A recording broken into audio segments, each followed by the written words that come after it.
اعوذ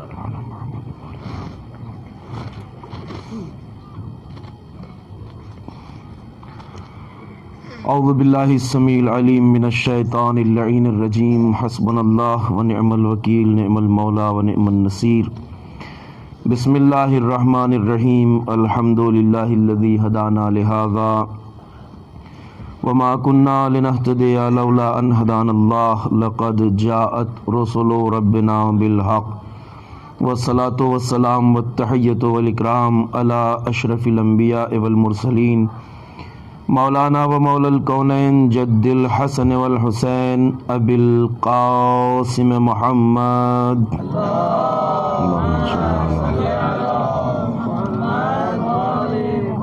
وعلى آلہ الطیبین الطاہرین المعصومین المظلومین الذین اذهب اللہ عنہم الرجس وطہرہم تطہیرا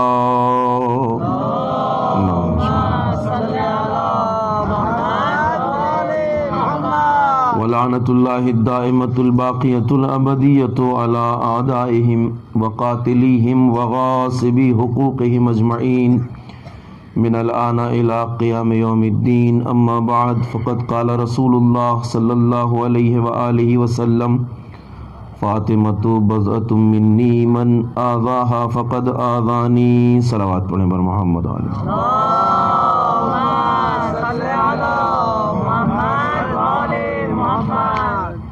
عزیزان محترم اور بزرگان گرامی قدر، حدیث مبارکہ کے ذیل میں سیرت اور شخصیت شہزادی کونین کے حوالے سے گفتگو جاری ہے جو اپنے آخری مرحلے میں داخل ہو گئی ہے، اور جو عرائض آپ کی خدمت میں پیش کیے گئے اس میں یہ بات واضح کی گئی ہے کہ شہزادی کائنات اپنے تمام تر فضائل، کمالات، بلندی اخلاق اور ان تمام عظیم صفات کے جن کو پیغمبر اکرم نے اپنی احادیث میں بیان کیا ہے، وہ عظیم احترام جو کائنات میں پیغمبر اکرم نے سوائے جناب سیدہ کے اور کسی کا نہیں کیا ہے، وہ سب امت کے سامنے تھا. پیغمبر اکرم نے کائنات میں سوائے صدیقہ طاہرہ کے اتنا احترام کسی ذات کا نہیں کیا ہے جتنا احترام شخصیت حضرت فاطمہ زہرا کا کیا ہے. اور اس تمام فضائل و کمالات کے رکھتے ہوئے بعد پیغمبر شہر مدینہ میں جو حالات پیش آئے، جو واقعات پیش آئے، جو مصائب آپ نے برداشت کیے، وہ اپنے آپ میں بے مثال ہیں.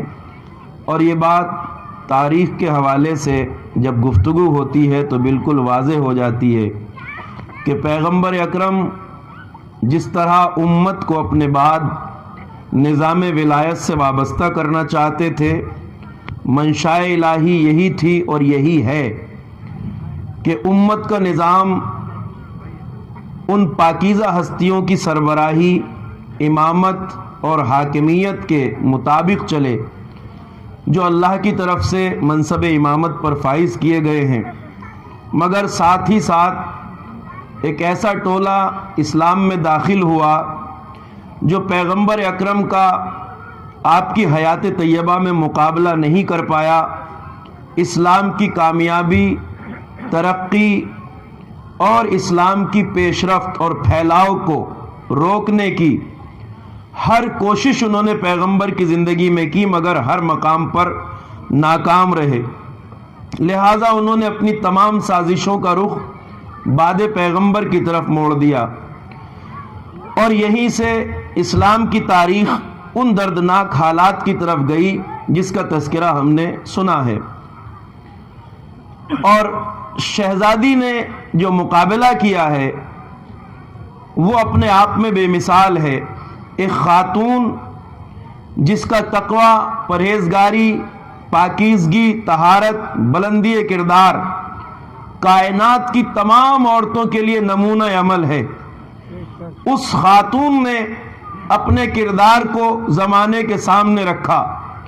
کہ وہی خاتون جب اپنے حجاب کے نمونوں کو پیش کرتی ہے تب بھی کائنات کی عورتوں کے لیے نمونہ عمل ہوتی ہے، اور جب وہ اس تقدس اور طہارت کے ساتھ ظلم کے خلاف قیام کرتی ہے اور اپنا آتشی خطبہ دربار خلافت میں آ کے دیتی ہے تو یہ ثابت ہو جاتا ہے کہ عورت کا کردار صرف گھر کی چہار دیواری میں محدود نہیں ہے، بلکہ جب سماج میں کجروی ہو، انحراف ہو، جب حق کو پامال کرنے کی کوششیں کی جائے تو جس طرح مردوں پہ حق کا دفاع لازم اور واجب ہے، اسی طرح عورتوں پر بھی فرض ہے کہ وہ حق کے لیے آواز اٹھائیں۔ اور یہ سیرت بن گئی ہمیشہ کے لیے کردار سیدہ، اور یہ ہمیشہ کے لیے شیعیت کی اساس اور بنیاد بن گیا۔ آپ جانتے ہیں بعض افراد یہ سوچ سکتے ہیں، یہ خیال کر سکتے ہیں کہ بی بی نے جو ظلم کے خلاف آواز اٹھائی، ناانصافی کے خلاف آواز اٹھائی، نظام ولایت کے نفاذ میں جن لوگوں نے رکاوٹیں پیدا کی ان کے خلاف قیام کیا، آواز بلند کی، تو کیا فاطمہ زہرا اتنے مصائب برداشت کرنے کے بعد اپنے اس مشن میں، اپنے اس ہدف میں ناکام رہی؟ نہیں، فاطمہ زہرا جو کرنا چاہتی تھیں اس کے ثمرات اور اثرات امت آج تک دیکھ رہی ہے۔ یہ نہیں کہا جا سکتا کہ بی بی اپنے مشن، اپنے مقصد میں ناکام ہے، نہیں، زہرا جانتی تھیں کہ بعد پیغمبر جو شیطانی طاقتیں، سازشکار افراد اسلام کو غلط راستوں پہ لے جانا چاہتے ہیں، ان کی فریب کاریوں سے اسلام کو کیسے بچانا ہے، یہ فاطمہ زہرا کی قربانیوں کا نتیجہ ہے جو آج تک اسلامی احکام باقی ہے، شریعت محمدی باقی ہے اور شریعت کا تقدس باقی ہے۔ وگرنہ خط نفاق پیغمبر اکرم کی تمام محنتوں پر پانی پھیر دینا چاہتا تھا۔ آج شریعت اسلام سے وابستہ افراد میں اگر غیرت ایمانی پائی جاتی ہے، وہ اس لیے پائی جاتی ہے کہ شہزادی نے اپنی قربانی اور شہادت کے ذریعے ہمیشہ کے لیے اصول شریعت کو محفوظ کر دیا۔ آپ جانتے ہیں کہ شریعت کے احکام کو حیات ابدی فاطمہ نے عطا کی ہے۔ اب سیدہ زہرا جس طرح سے مد مقابل ہوئی ہے اس کا ایک مکمل منظرنامہ ہے جس کے بیان کو پوری طرح پیش نہیں کیا جا سکتا، مگر ان افراد کا منصوبہ یہ تھا کہ علی ابن ابی طالب کی ذات جس کا تعارف پیغمبر نے روز اول سے کرایا تھا امت کے سامنے، یہ میرا بھائی، میرا وصی، میرا خلیفہ، میرا جانشین ہے، اس شخصیت کے مقابلے میں جب یہ افراد آئے تو منصوبے کے مطابق دو صورتیں بنتی تھیں کہ جو ان کا مقصد تھا اس کی راہ میں ایک ہی شخصیت کو یہ حائل سمجھتے تھے، اور وہ شخصیت علی ابن ابی طالب کی شخصیت تھی۔ آپ جانتے ہیں وہ یہ چاہتے تھے اور سمجھتے تھے، منصوبہ اور پلان ان کا پہلے سے بہت مضبوط تھا، پہلے سے بہت مضبوط تھا۔ ان کا مقصد یہ تھا کہ جب علی ابن ابی طالب تنہا رہ جائیں گے، اپنے گھر میں خاموش بیٹھ جائیں گے، تو علی سے سوال بیعت کیا جائے گا، مطالبہ بیعت کیا جائے گا، کہا جائے گا جب ہم نے سارے مدینے والوں سے بیعت لے لی ہے تو آپ بھی بیعت کیجئے۔ اور پتہ ہے کہ کبھی بھی حق باطل کے ہاتھوں پر بیعت نہیں کرتا ہے۔ وہ یہ سمجھ رہے تھے کہ علی جیسا امام کبھی بھی بیعت نہیں کرے گا، لہذا منصوبہ یہ تھا کہ علی کے دروازے پہ جائیں گے، علی کو باہر نکلنے کی دھمکی دی جائے گی، بیعت کا تقاضا کیا جائے گا۔ صلوات پڑھیے بر محمد والے محمد۔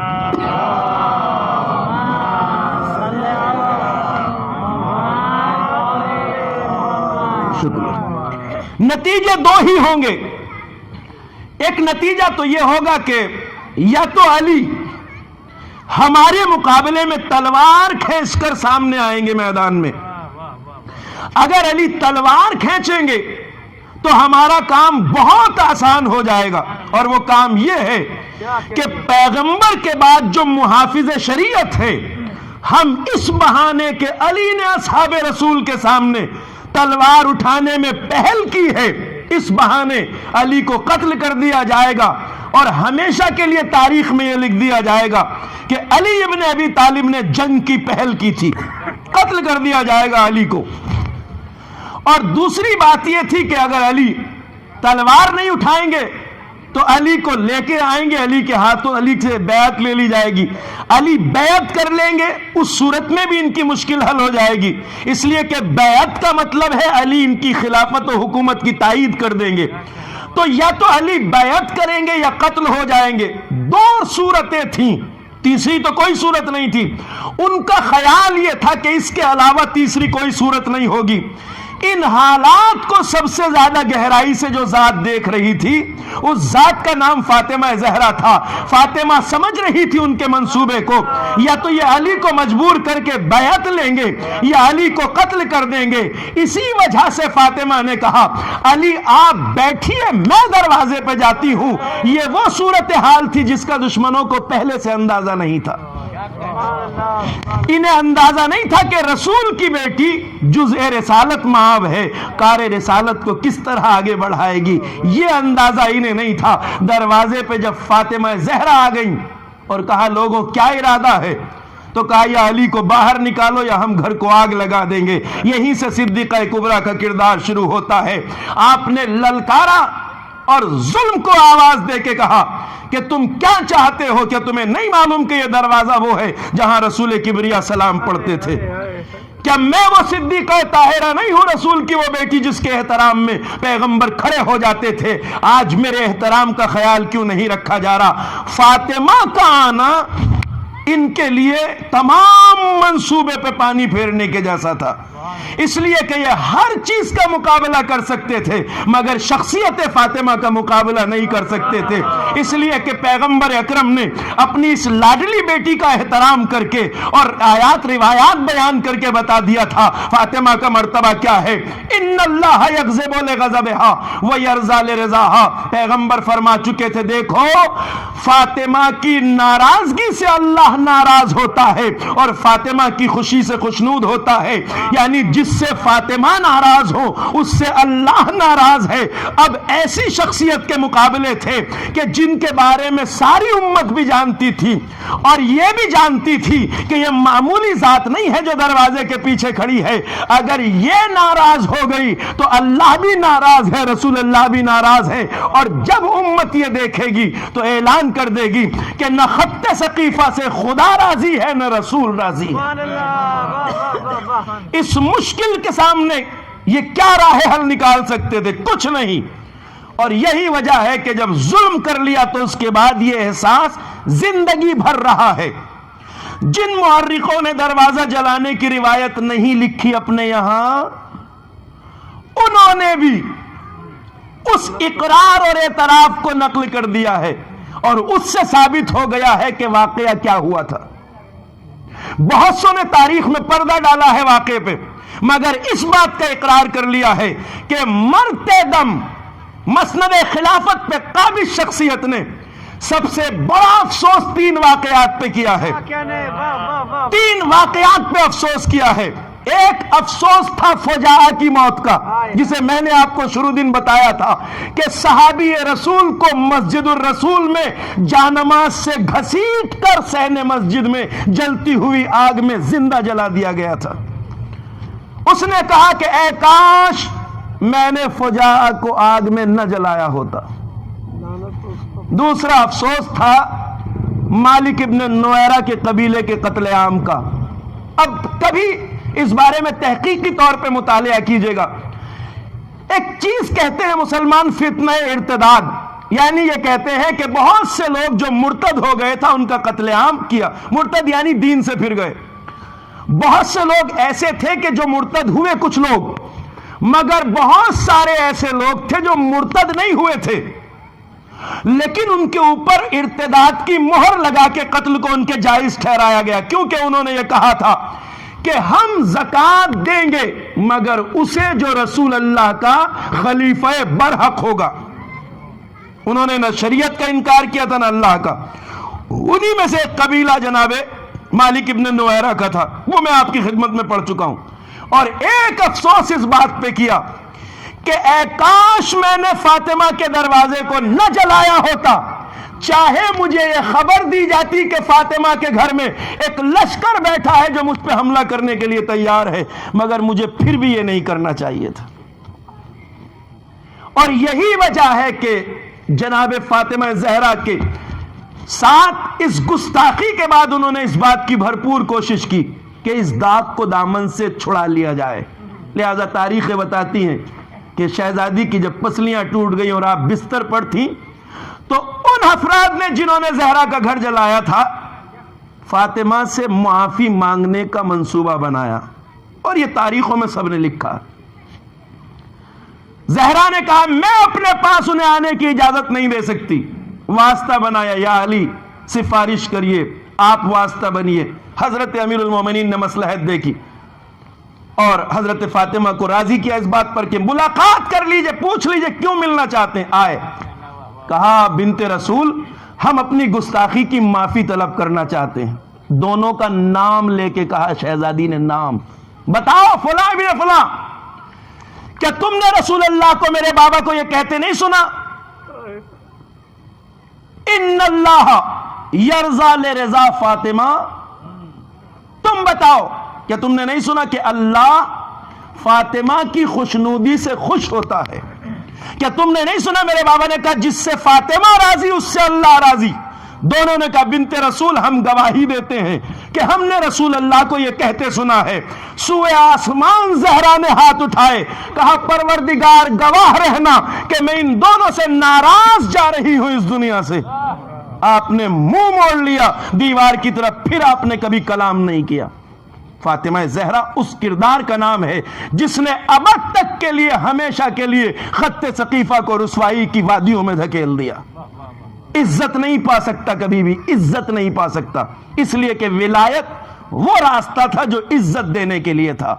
ولایت جس کے لیے فاطمہ, اب بعض لوگ سمجھتے ہیں کہ یہ شوہر کے حق کی لڑائی تھی. میں بارہا کہہ چکا ہوں یہ شوہر کے حق کی لڑائی نہیں تھی, صرف یہ نظام ولایت الہیہ کی لڑائی تھی. اگر فاطمہ اس کے دفاع میں کھڑی تھی تو اس لیے کہ یہ نظام امت کو عزت کے راستے پہ لے جانے والا تھا. ولایت انسان کو, سماج کو, معاشرے کو, اسلام کو عزت کے راستے پہ لے جانے کے لیے تھی. اس لیے کہ قرآن پہلے ہی کہہ چکا ہے کہ عزت کسی کو چھین کے حاصل نہیں ہوتی, عزت کسی کو ذلیل کر کے حاصل نہیں ہوتی. عزت وہ چیز نہیں ہے جسے کوئی چھین کے حاصل کر سکے. اس لیے کہ وَتُعِزُّ مَن تَشَاءُ وَتُذِلُّ مَن تَشَاءُ, عزت وہ چیز ہے جس کو اللہ دینے والا ہے. عزت جسے اللہ چاہتا ہے اسے حاصل ہوتی ہے. اسلام عزت کا راستہ تھا. اب ایک بات میں آپ سے کہنا چاہتا ہوں, اگر امت اس راستے پہ چلتی جس پہ اللہ و رسول چلانا چاہتے تھے اور جس کے لیے فاطمہ اتنا عظیم قربانی دے رہی تھی, آواز اٹھا رہی تھی, تو امت کو کبھی ذلت اور رسوائی کا سامنا نہ کرنا پڑتا. 1400 سال سے آج تک اسلام جس رسوائی کو برداشت کر رہا ہے, جس ذلت کے راستے پہ اسلام چلا ہے, اس کی وجہ یہی ہے کہ نظام ولایت الہیہ سے بغاوت کی گئی. اگر امت نے فاطمہ کی فریاد سن لی ہوتی, ایک بات اور آپ سے کہتا چلوں, سمجھنے کی بات ہے, جس طرح اللہ کی عبادت کا فائدہ اللہ کو نہیں ہے, انسان کو ہے, اس عبادت گزار کو ہے جو عبادت کر رہا ہے. ہمارے بچے بھی جو مجلس اعضاء کے فرش پہ آتے ہیں ان مفاہیم کو سمجھتے ہیں الحمدللہ. بچے بھی, کوئی یہ سمجھتا ہے کہ ہم اگر اللہ کی عبادت کر لیں گے تو اللہ کا اس میں کوئی فائدہ ہے. وہ کہہ رہا ہے ہماری عبادت کرو, ہم نے تمہیں عبادت کے لیے پیدا کیا ہے. تو جو اللہ ہم سے عبادت کا مطالبہ کر رہا ہے اپنی فرما برداری کا, تو کیا اللہ یہ اپنے فائدے کے لیے کر رہا ہے؟ کوئی اللہ کے لیے نماز پڑھ لے تو کیا اللہ کا فائدہ ہے؟ کوئی روزہ رکھ لے تو کیا اس میں اللہ کا فائدہ ہے؟ کوئی حج کر لے تو اس میں اللہ کا فائدہ ہے؟ ہر صاحب شعور جانتا ہے اس میں اللہ کا کوئی فائدہ نہیں کہ آپ اللہ کی عبادت کریں. اللہ کا فائدہ نہیں ہے. کیوں نہیں ہے؟ اس لیے کہ فائدہ اسے چاہیے ہوتا ہے جس کے یہاں لفظ ضرورت پایا جاتا ہو, جس کے یہاں نیاز پائی جاتی ہو, حاجت پائی جاتی ہو. اللہ بے نیاز مطلق ہے, اسے نہ کسی کے نمازوں کی ضرورت, نہ سجدوں کی ضرورت, نہ کسی کے روزوں کی ضرورت. اللہ کو ضرورت نہیں. ایسا تھوڑا ہی کہ ہم اللہ کی نماز پڑھ لیں گے تو اللہ کی طاقت میں, قدرت میں, شان میں, مرتبے میں کوئی اضافہ ہو جائے گا. نہیں, وہ تو پہلے سے قدرت کاملہ کا مالک ہے, وہ تو پہلے سے عزت مطلقہ کا مالک ہے, وہ تو پہلے سے قدیر و رحیم ہے. اگر کوئی اس کی عبادت کر لے گا تو اللہ کی شان میں اضافہ نہیں ہو جائے گا. وہ کامل ہے, اس کے یہاں ضرورت نام کی کوئی چیز نہیں پائی جاتی. ضرورت اللہ کے یہاں نہیں پائی جاتی. اگر وہ ضرورت مند ہو جائے تو محتاج ہوگا, اور جو محتاج ہو وہ خدا نہیں ہو سکتا ہے. یہ تو آپ نے بچوں کو اپنے پڑھایا ہے نا مکتب میں, جو محتاج ہو وہ خدا نہیں ہو سکتا. تو اللہ کو نہ ہمارے سجدوں کی ضرورت, نہ ہماری نمازوں کی ضرورت. وہ تو یہ کہنا چاہتا ہے میں تو تمہارا وہ کریم پروردگار ہوں کہ جو میں نے تم سے عبادت مانگی ہے وہ بھی اپنے فائدے کے لیے نہیں مانگی, بلکہ اس لیے مانگی ہے کہ میری عبادت کرتے جاؤ, عزت حاصل کرتے جاؤ, بلندیاں حاصل کرتے جاؤ, کمال حاصل کرتے جاؤ. جو سر میرے سجدے میں پیشانی میں رکھ رہے ہو, اس سر کو جب سجدے میں رکھو تو یاد رکھو کہ میں نے تمہیں عزت آمیز زندگی کے لیے پیدا کیا ہے, میں نے تمہیں سر بلند بنایا ہے, میں نے تمہیں بلند بنایا ہے. جب سجدے میں سر رکھو تو پیشانی میں جو عقل اللہ نے رکھی ہے, دماغ, ذہن, سجدے میں جب سر رکھو تو اس ذہن میں یہ بات راسخ کر لو, راسخ, کہ اس پوری کائنات وجود میں تنہا ایک ذات ہے جس کے آگے تمہارا سر جھکنا چاہیے. توجہ فرمائیے گا, فلسفہ سجدے کا کیا ہے؟ اپنے ذہن میں یہ بات راسخ کر لو کہ پوری کائنات وجود میں تنہا ایک ذات ہے جس کے آگے تمہارا سر جھکنا چاہیے, اور بس تمہیں ہم نے عزت والا بنایا ہے. جب ہماری بارگاہ سے سر اٹھاؤ تو اتنے عزت والے بن جاؤ, اتنے بڑے بن جاؤ کہ نہ کسی ظالم کے آگے جھکو, نہ کسی جابر کے آگے جھکو, نہ کسی ستمگر کے آگے جھکو. ہاں, ظلم اگر تمہارا سر جھکانا بھی چاہے تو سر جھکاؤ نہیں, سر نوکے نیزہ پہ جائے تو جائے, مگر ظالم کے آگے جھکتا نظر نہ آئے.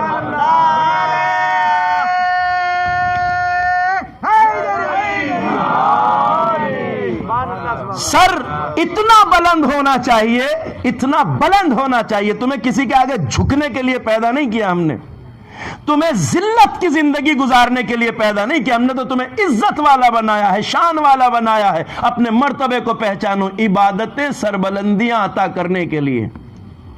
اہل بیت اللہ کی صفات کے مظہر کامل ہیں, یعنی جو رشتہ ذات الہی سے ہے وہی رشتہ ذات اہل بیت سے ہے. ہمیں بھی یہ نہیں سمجھنا چاہیے, غلط فہمی میں کوئی نہ رہے. اگر کوئی اہل بیت کی ولایت کو مانتا ہے, ان کی محبت سے وابستہ ہوتا ہے, ان کی تعلیمات پہ عمل کرتا ہے, تو اپنے ذہن میں یہ نہ سوچے کہ ہم اگر ان کے شیعہ ہیں, ان سے محبت کرتے ہیں, تو یہ اہل بیت کی عزت میں اضافہ ہے, ان کی شان بڑھتی ہے, ان کے چاہنے والے بڑھتے ہیں. تو نہیں, اہل بیت کی عزت میں اضافہ نہیں ہوتا. اگر کوئی ان کے راستے پہ آئے, اگر کوئی ولایت سے وابستہ ہو, تو ان کی شان میں اضافہ نہیں ہو سکتا, اس لیے کہ اضافے کی گنجائش جس کے یہاں ہو, اضافہ اسے چاہیے, وہ تو پہلے سے صاحب عزت ہیں. کوئی ان کے دروازے پہ آ کے انہیں عزت نہیں دے سکتا, بلکہ وہ تو ایسی عزت والے ہیں کہ جو ان کے دروازے پہ سر جھکا دے اسے وہ صاحب عزت بنا دیتے ہیں. عزت آل محمد کے دروازے سے ملتی ہے, عزت آل محمد کے دروازے سے ملتی ہے. عزت آل محمد سے وابستہ عزت نہیں. دیکھیں, ہم آل محمد کی شان نہیں بڑھا, مجلس میں کوئی آ جائے, فرش عزا پہ کوئی آ جائے, کوئی حسین ابن علی کا نام لے لے, تو کیا اس سے حسین کی عزت میں اضافہ ہوتا ہے؟ اہل بیت کی نہیں, یہ ہمیں عزت کا راستہ ملتا ہے, یہاں سے ہمیں شرف کی زندگی ملتی ہے. پوچھتا ہے نا زمانہ ابھی بھی آپ سے, کیا کرتے ہو مجلس اعزا کے فرش پہ جا کے, کیا کرتے ہو مجلس میں جا کے, کیا کرتے ہو بار بار فرش اعزا پہ جا کر, بار بار جاتے ہو, آنسو بہاتے ہو, گریا کرتے ہو, آنسو بہا کے اٹھ کے چلے آتے ہو. جتنا انہیں دکھتا ہے اتنا ہی وہ سمجھ پاتے ہیں, مگر انہیں یہ پتا نہیں ہے کہ اس فرش اعزا پہ آ کے ہم آنسوؤں کا نذرانہ دے کے جاتے ہیں, عزت کا تاج لے کے جاتے ہیں. صلوات پڑھیے بر محمد و آل محمد.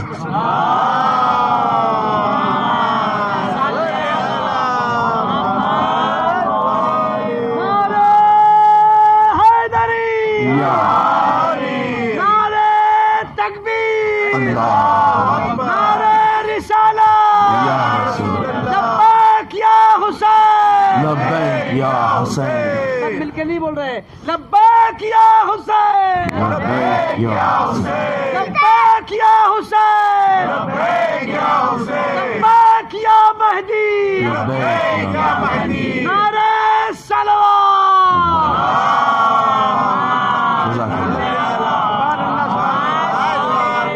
ہم آل محمد کے راستے پہ جو چلتے ہیں وہ اس لیے نہیں کہ ہمارے چل لینے سے یا کسی کے بھی چل لینے سے ان کی شان میں اضافہ ہوتا ہے، نہیں، وہ تو پہلے سے عزت مطلقہ کے مالک ہیں، ان کی شان کوئی نہیں بڑھا سکتا، وہ تو شان والے ہیں، ہاں ان کے دروازے پہ جو آئے گا وہ عزت کی زندگی حاصل کرے گا۔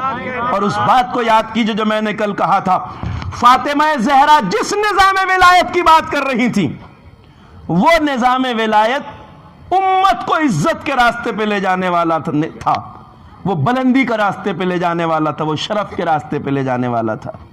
1400 سال گزر گئے، جس راستے پہ باغیوں نے جانے کی کوشش کی،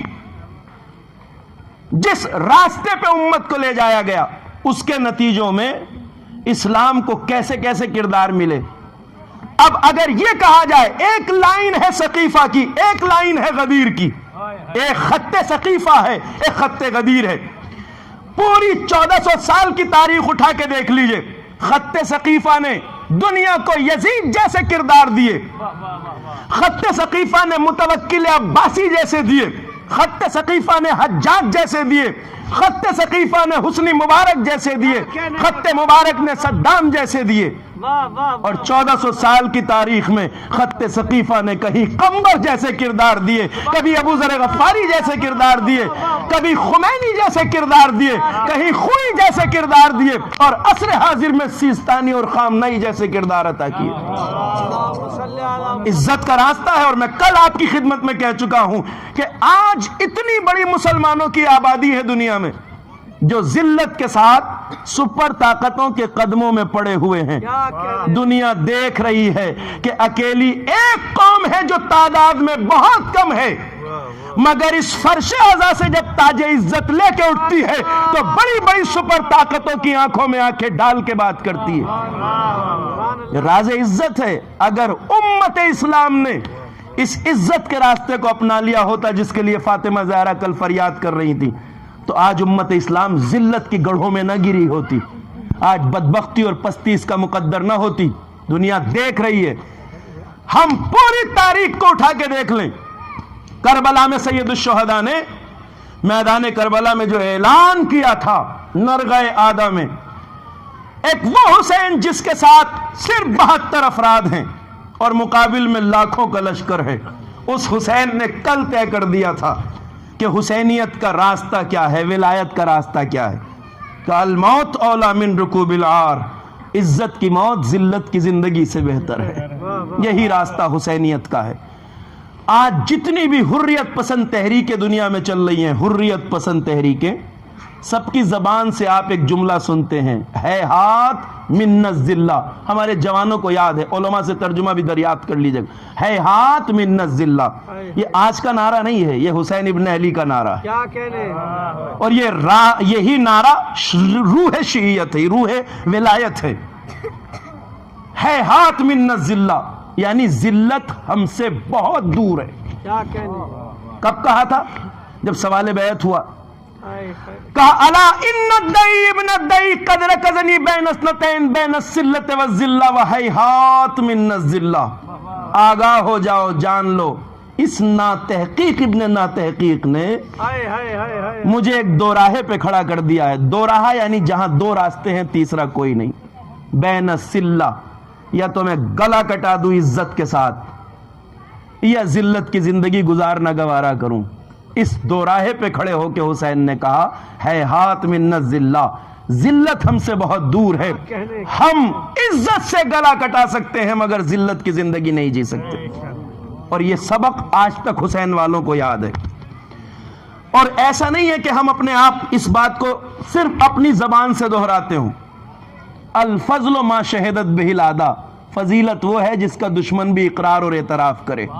آج آپ دیکھیے دنیا کے بڑے بڑے لوگ حیرت سے دیکھ رہے ہیں کہ اس چھوٹی سی قوم میں یہ ہمت، یہ ولولہ یہ جذبہ، یہ جوش شجاعت کہاں سے آتا ہے؟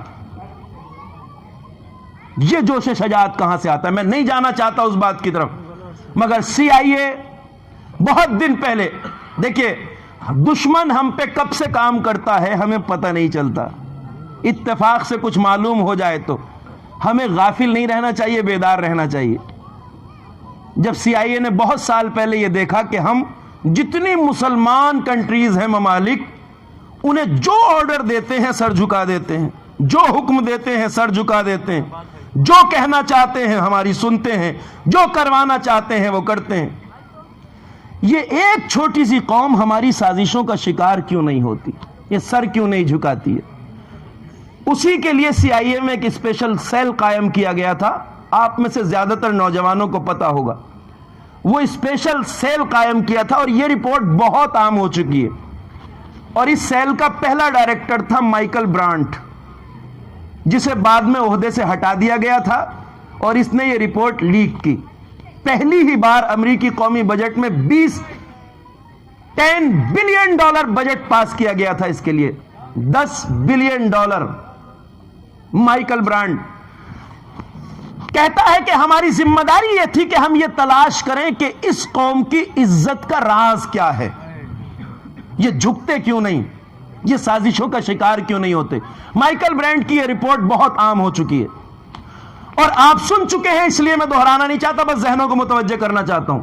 نتیجے سے آپ واقف ہیں۔ اس نے کہا جب ہم نے ملینز ڈالر خرچ کرنے کے بعد ریسرچ کی، تحقیق کی، پتہ لگایا اس قوم کی طاقت کا راز کیا ہے۔ دیکھیے جب کوئی دیش کسی دوسرے ملک پہ حملہ کرنا چاہتا ہے تو آپ دیکھتے ہیں جاسوس پہلے وہاں کے پاور پلانٹس کا پتہ لگاتے ہیں، گیس کے پلانٹ کہاں ہیں، بجلی پلانٹ کہاں ہے، اسلحے کے ڈپو کہاں ہے، ٹیلی ویژن کے سینٹر کہاں ہے، جہاں جہاں طاقت کے مراکز ہیں، جہاں پاور پلانٹ ہوتے ہیں، چونکہ اگر اس کی ڈیٹیل دشمن کے پاس چلی جائے تو اگر ان کو تباہ کر دو تو آدھی جنگ یوں ہی جیت لی جاتی ہے۔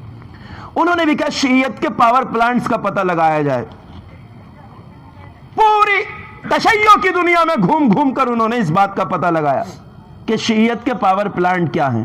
مائیکل برانڈ کہتا ہے جب ہم نے نتیجہ دیکھا تو نتیجے میں 2 باتیں سامنے آئیں۔ یہ قوم جھکتی کیوں نہیں، یہ سربلند کیوں ہے، یہ سازشوں کا شکار کیوں نہیں ہوتی؟ کا 2 بات ہمارے سامنے آئی۔ ایک تو اس کی عزت کا راز مجلس عزائے حسین ہے، یہی فرش عزا جس قوم کو دن رات یہ بتایا جاتا ہو حسین نے بھرا گھر لٹا دیا مگر ظلم کے آگے جھکنا گوارا نہیں کیا، تو وہ قوم کبھی ظلم کے آگے جھک نہیں سکتی۔ پہلا راز مجلس عزا، عزاداری سید الشہداء، یہاں سے اسے ولولہ ملتا ہے، ہمت ملتی ہے، شجاعت کا ذکر ملتا ہے۔ جوانوں آپ تو جانتے ہیں اکبر کا حق بس اتنا نہیں ہے کہ علی اکبر پہ آنسو بہا لیے جائے، اکبر کا حق یہ ہے کہ علی اکبر کے کردار کو اپنے لیے مشعل راہ بنایا جائے۔ قاسم کا کردار مشعل راہ بھی ہے، گریہ مظلومیت پہ ہے، مگر سبق کردار سے حاصل کرنا کہ جس قوم کے پاس کربلا جیسی عظیم درسگاہ ہے تو پہلی چیز عزاداری سید الشہداء، دوسری چیز کیا ہے؟ فرش عزا سے جوش، ہمت اور مردانگی کا سبق ملتا ہے، اور اس مردانگی اور جوش اور شجاعت کا استعمال یہ قوم اپنے آپ نہیں کرتی کہ جہاں چاہے کود جائے میدان میں، کہ نہیں، یہ ایک سسٹم کی پابند ہے، ایک نظام سے بندھی ہوئی ہے، اس نظام کا نام ہے مرجعیت۔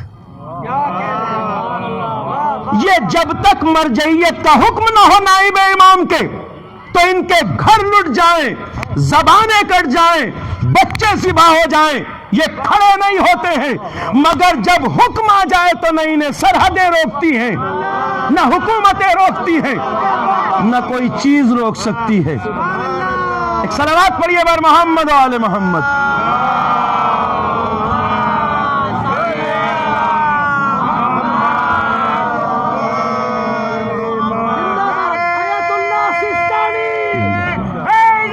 آیت اللہ سیستانی، آیت اللہ سیستانی، آیت اللہ خامنئی، آیت اللہ خامنئی، آیت اللہ شہید خراسانی زندہ باد، حسن نصر اللہ زندہ باد، حسن نصر اللہ زندہ باد، یزیدیان زندہ باد، یزیدیان زندہ باد، حسینیان زندہ باد، حسینیان زندہ باد، نعرہ حیدری۔ توجہ فرما رہے ہیں؟ تو یہ قوم ایک نظام کی پابند ہے، سسٹم ہے یہاں پر، ایسے نہیں کہ یوں ہی بے لاگ چھوڑ دیا گیا ہو، اس کے پاس ایک نظام ہے۔ جوش شجاعت مردانگی کا سبق فرش ازا سے ملتا ہے، اور اس جوش کا استعمال ایسے نہیں کرتے کہ جس کے من میں آئے جہاں کود جائے۔ ہمارے یہاں ایسا نہیں ہے کہ کوئی بھی ملا جی مسجد کی دیوار پہ چڑھیں اور مائک لے کے جہاد جہاد کا اعلان کر دیں، نہیں، ہماری باغ ڈور نائب امام کے ہاتھوں میں ہوتی ہے، جس کی نظر مرضی امام پہ ہوتی ہے، جب حکم آتا ہے تو رکتے نہیں ہیں، اور جب تک حکم نہ آئے تو صبر کرتے ہیں۔ اسی کا نام تو نظام ولایت ہے، مرجعیت نظام ولایت ہی کا حصہ ہے۔ اور جو فرمائیے گا بات پر، تو سید الشہداء حسین ابن علی کا کردار۔ اب یہ دیکھیں دشمن نے یہ کام کب کیا تھا، ہمیں اب خبر ہوئی، اس کا مطلب یہ ہے کہ کتنا بیدار رہنے کی ضرورت ہے، کتنا بیدار رہنے کی ضرورت ہے۔ حالات پہ نظر، میں نے اس گفتگو میں آپ کو یہ تاکید بہت کی ہے کہ حالات پہ نظر رکھیے۔ پتہ ہے آپ کو امیر المومنین اپنے دور میں اتنے مظلوم کیوں ہوئے؟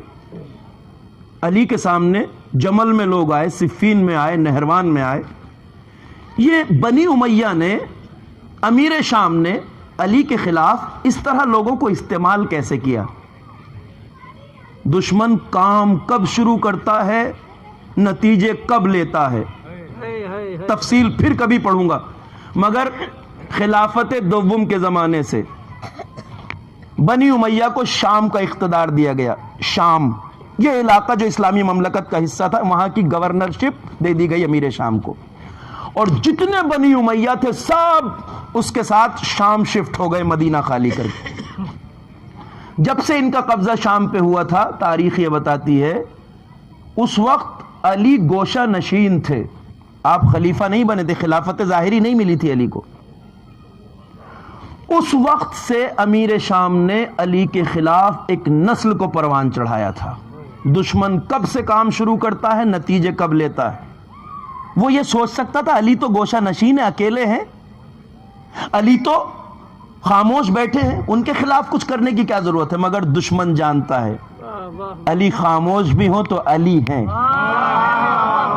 علی ہیں، جانتا ہے، ایک نسل کو پالا گیا۔ میں اس کو اس لیے بتانا چاہتا ہوں کہ ذرا سا ذہنوں کے دریچوں کو کھول کے رکھیے۔ اب یہ دردناک ترین حدیثیں ہیں، دردناک ترین، جس کو میں سنا رہا ہوں آپ کو۔ تاریخ بتاتی ہے کہ ایک نسل کو علی کی عداوت پہ پالا گیا تھا، اور ان کے دلوں میں علی کی عداوت اس طرح بٹھا دی گئی تھی کہ کربلا تک بھی آتے ہوئے ان نسلوں کے دلوں سے وہ عداوت نہیں نکلی تھی۔ آپ کو پتا ہے حسین ابن علی نے کربلا میں پوچھا تم مجھے کیوں قتل کرنا چاہتے ہو، کیا میں نے دین بدلا ہے، شریعت بدلی ہے، میں نے کوئی جرم کیا ہے؟ کہا نہیں، آپ کی کوئی خطا نہیں، کہا میری کوئی خطا، میرا کوئی گناہ، کا کوئی خطا نہیں، پھر کیوں قتل کرنا چاہتے ہو؟ یہ تو نہیں کہا کہ آپ کی کوئی خطا ہے، یہ کہا بغضاً لابیک، حسین ہم آپ کو آپ کے بابا کی عداوت میں قتل کرنا چاہتے ہیں۔ ایسی کیسی عداوت تھی علی ابن ابی طالب سے؟ میں آپ کو یہ بتانا چاہتا ہوں دشمن کب سے کام شروع کرتا ہے، نتیجے کب لیتا ہے۔ وہ بچے جو اس وقت ماؤں کی گود میں تھے، ان بچوں کے ذہنوں پہ کام کیا گیا تھا۔ اب یہ تاریخ کا دردناک ترین حصہ ہے، آپ کے دل میں بھی ٹیس اور درد پیدا ہوگا اس روایت کو سن کے۔ کہا جاتا ہے کہ شام میں جو بچے اس زمانے میں ماؤں کی گود میں تھے، یہی نسلیں صفین تک جوان ہوئیں۔ جو بچے ماؤں کی گود میں تھے انہیں شام کے وقت امیر شام کی طرف سے کھلونے بھیجے جاتے تھے، ٹوئے۔ ایک بچہ بیٹھے بٹھائے خوبصورت کھلونا پا جائے تو کتنا خوش ہوتا ہے، اس کا اندازہ آج بھی لگا سکتے ہیں آپ، چونکہ بچہ ہوتا ہے، جو فطرت 1000 سال پہلے تھی وہی آج بھی ہے، بچوں کی فطرت تبدیل نہیں ہوتی ہے۔ اگر ایک بچہ بیٹھے بٹھائے کھلونا پا جائے خوبصورت سا، کتنا خوش ہوتا ہے۔ اب اس کو شام کے وقت امیر شام کے کارندے کھلونا دیتے تھے، بچے کو کھلونا ملتا تھا، خوش ہوتا تھا، بچہ کھیلنے لگتا تھا اس کھلونے سے۔ پوچھا جاتا بیٹا تمہیں پتا ہے یہ کھلونا کس نے بھجوایا؟ کہ کس نے بھجوایا؟ کہ یہ حضرت امیر شام نے بھجوایا ہے۔ جس نے بھجوایا ہے اس کی محبت دل میں پیدا، بچوں کی فطرت پہ کام کیا گیا تھا. یہ تمہارے لیے امیر شام نے بھجوایا ہے. بچہ کھیل میں مگن ہے، اور آپ آج بھی اپنے گھروں میں یہ دیکھ سکتے ہیں، جب کوئی بچہ اپنے پسندیدہ کھلونے سے کھیل رہا ہو اور آپ اسے رات ہو جائے تو سونے کو کہیں، تو سونے سے پہلے وہ بچہ 10 بار کہہ کے سوتا ہے. دیکھو، ماں سے کہتا ہے کبھی اماں میرا کھلونا کوئی لے نہ جائے، صبح اٹھ کے آپ سے لے لوں گا. باپ سے کہتا ڈیڈی میرے کھلونے کو کوئی ہاتھ نہ لگائے. بہنوں سے تاکید کرتا ہے کوئی میرے کھلونے کو چھوئے گا نہیں، مجھے اپنا کھلونا چاہیے. یہ بچہ اتنی تاکیدیں کر کے سو جاتا تھا، میرے کھلونے کو کوئی لے نہ جائے. ماں کہتی تھی بیٹا سو جاؤ، تم آپ بے فکر ہو کے سو جاؤ، کھلونا کوئی نہیں لے جائے گا. یہ بچہ جب سو جاتا تھا تو وہی جنہوں نے شام کو کھلونے لا کے دیے ہوتے تھے، وہی ان کھلونوں کے بچوں کو سرہانے سے اٹھا لے جاتے تھے، وہی آ کے لے جاتے تھے انہی کھلونوں کو.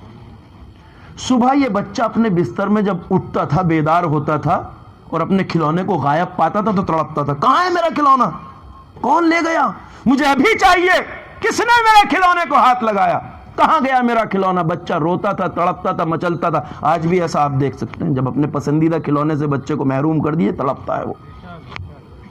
جب یہ بچہ صبح صبح اپنے کھلونے کے لیے تڑپتا تھا تو اس سے کہا جاتا تھا بیٹا ہم نے تمہارے کھلونے کی حفاظت کرنے کی بہت کوشش کی تھی بیٹا، ہم نے تو بڑی حفاظت سے رکھا تھا، مگر کیا کریں، رات کے وقت علی آئے تھے، تمہارا کھلونا چرا کے لے گئے. نسلوں کو پالا گیا تھا علی کی عداوت پر. جن کے دلوں میں بچپن سے علی کی عداوت بٹھائی گئی تھی، وہ نسلیں جوان ہو گئیں، اور انہوں نے آنکھ کھول کے کبھی یہ نہیں سوچا کہ علی تو زندگی بھر کبھی شام آئے نہیں. انہی نسلوں کو لا کے علی کا مقابلہ صفین میں کیا گیا، انہی نسلوں کو نہروان اور جمل میں کھڑا کیا گیا علی کے مقابلے میں. انہوں نے کبھی عقل کی آنکھیں کھول کے نہیں دیکھا. میں نے کہا کل کے واقعات سنو، آج کے حالات پہ نظر رکھو. کل وقت کے امام رہبر مولا علی تھے، علی کے خلاف دشمن نے برسوں کام کیا، اور ایک دن ان نسلوں کو علی کے سامنے لا کے میدان میں کھڑا کر دیا. غافل مت رہیے، آج بھی کچھ انڈر گراؤنڈ تنظیمیں آپ کے بچوں اور جوانوں پہ کام کر رہی ہیں، اور ان کے ذہنوں میں نائبان امام کی طرف سے نفرت بھر رہی ہیں.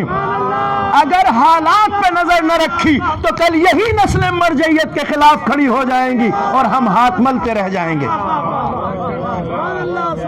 کل امام کا مقابلہ کیا لمبی سازشیں کر کے، آج نہ جانے کتنی انڈر گراؤنڈ تنظیمیں ہیں کہ جو علماء اور مراجع کے خلاف بچوں کے ذہنوں میں زہر بھر رہی ہیں بیدار رہنے کی. اس لیے میں کہتا ہوں کہ مجلس سنو، کل کے حالات کو سنو، آج کے حالات پہ نظر رکھو. ہمیں یہ چاہیے، مگر اللہ کی قسم اگر آنکھیں کھول کے وہ علی کے کردار کو دیکھ لیتے، آنکھیں کھول کر اگر وہ علی کے کردار کو دیکھ لیتے تو علی سے کبھی عداوت نہ رکھتے. اور یہ ہمارے بیچ جو آج کچھ احمق جوان ہیں، اگر یہ آنکھیں کھول کے مراجع کے کردار کو دیکھ لیں تو کبھی عداوت نہ رکھیں. اس لیے کہ یہی ہیں جنہوں نے مقامات مقدسہ کی حفاظت کی، یہی ہیں جنہوں نے روضہ زینب کو بچایا، یہی ہیں جنہوں نے حرم کربلا کو بچایا، یہی ہیں جنہوں نے حرم نجف کو بچایا. کون ہے آج جو سپر طاقتوں کے سامنے سیسا پلائی ہوئی دیوار بن کے کھڑے ہیں؟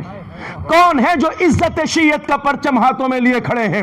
کون ہے جن کی طاقت کے آگے نظام ظلم کانپ رہا ہے؟ کون ہے جن کے قدموں کی دھمک سے وائٹ ہاؤس لرز رہا ہے؟ کون ہے؟ یہی علماء ہیں ہمارے سرپرست نائبان امام. کس کی جرت سے آج عزت شیعت کا پرچم بلند ہے؟